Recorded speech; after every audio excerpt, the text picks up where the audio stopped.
Hi everyone, Quiveen here from the comfort of my kitchen.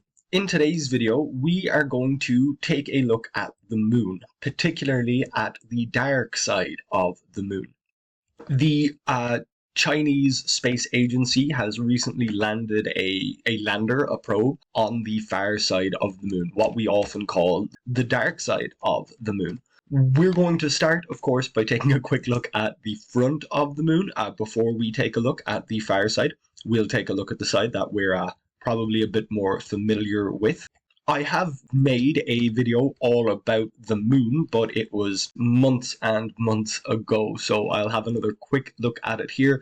Of course, I bring up the moon every month whenever it's full. Whenever I'm looking through the month, I usually point out when the moon is going to be full. And of course, with the eclipses that happened recently, I did talk a bit about the moon, but we're going to have another quick look at it here. So this is the side that we're familiar with. I'm going to turn off the atmosphere just to give us a slightly clearer view of the moon. There we go.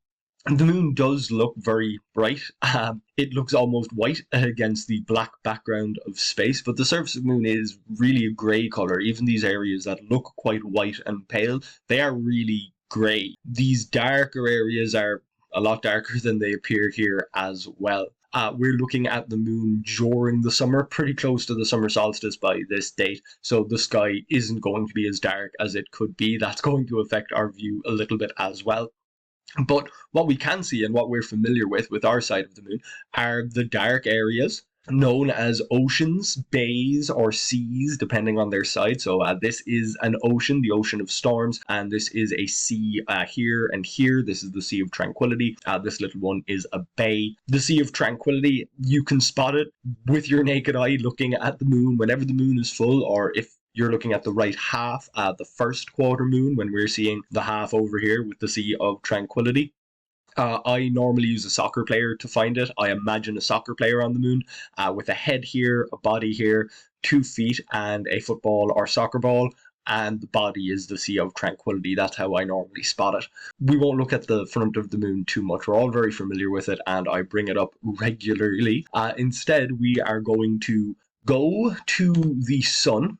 Which is listed under planets when you're looking for where to go in Stellarium. If you're changing your location, it'll list the sun as a planet. We'll go a bit closer to the equator. That's roughly where Ireland would be. That's our latitude and longitude mapped onto the sun, as you can see here. So we'll drop down to the equator or closer to the equator. That's pretty close, just to get the view that I'm looking for. So here we are on the sun, looking out into space. Lovely green grass, of course, that wouldn't be there on the sun, so I'll just get rid of it. There's the comet, 12P Ponsbrooks out in that direction. From the sun, all of the constellations and everything will look the same. They always do in every part of the solar system. All of the constellations will appear the same as long as you are in our solar system. It's only when you travel to other stars that things could start to look different. So looking around here, I should be able to find the Earth somewhere. Of course, the Earth isn't as big as Jupiter or as close to the sun as Venus and Mercury, so I might have to search for it. Strange to be looking for the Earth here when we're normally on the Earth looking out into space. There it is. Yeah, it does look nice and bright. In fairness, it's not too hard to see back against the galaxy by the looks of it there. And here is the moon. So the reason we're on the sun is so that we can see the back of the moon. So this is the side of the moon facing the Earth. It's the only side we get to see. But as the moon rotates, comes around, and there is the back, and then looping back around again to the front. So it does seem to be flipping in this strange way. That's just because of where we are on the equator of the sun. If you were trying to follow something as it passed overhead, you'd have to turn.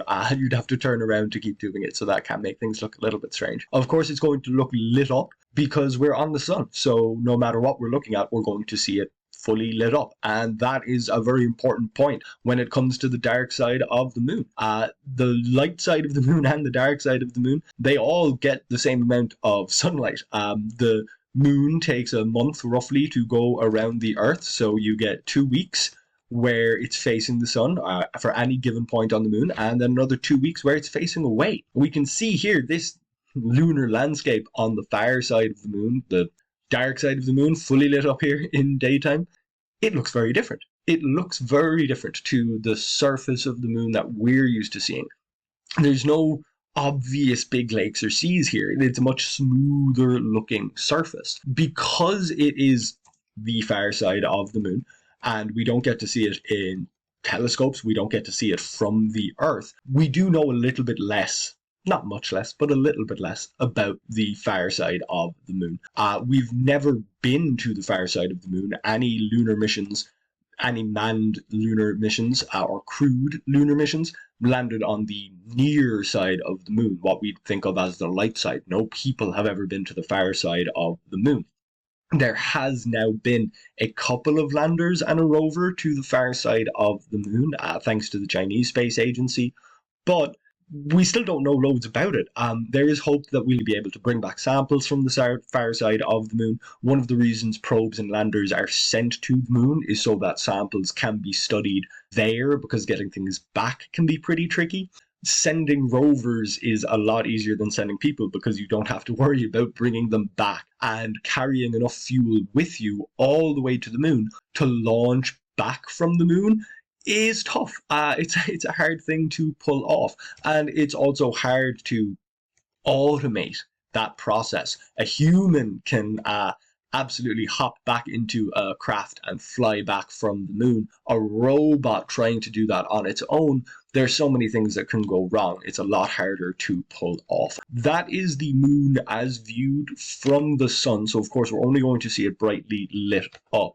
If we go instead to Saturn, Saturn isn't at opposition at the moment. It's not directly behind the Earth. It will be soon enough. It's moving through our morning sky at the minute. It will be in our evening sky, or in our midnight sky, over the course of the next couple of months. We'll get rid of these things as well, and we will look for Earth again. Save me trying to find it. There's the rings. Because we're at the equator of Saturn, because we were at the equator of the sun, we're almost directly underneath the rings. So they look like a very, very thin line. They're only a couple of kilometers wide.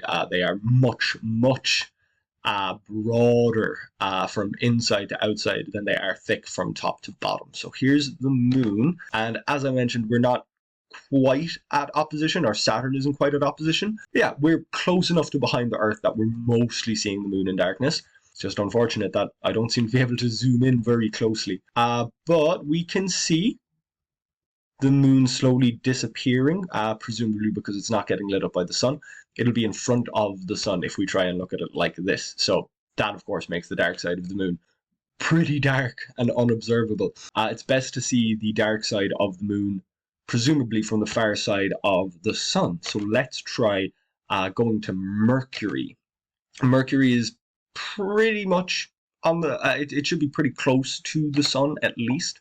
So that should give us a slightly different view and a slightly closer view as well. We are closer to Mercury than we are to Saturn. So let's go through our list of locations here. Mercury, get rid of the ground again. Of course, it wouldn't be so lovely and green if we were actually on Mercury.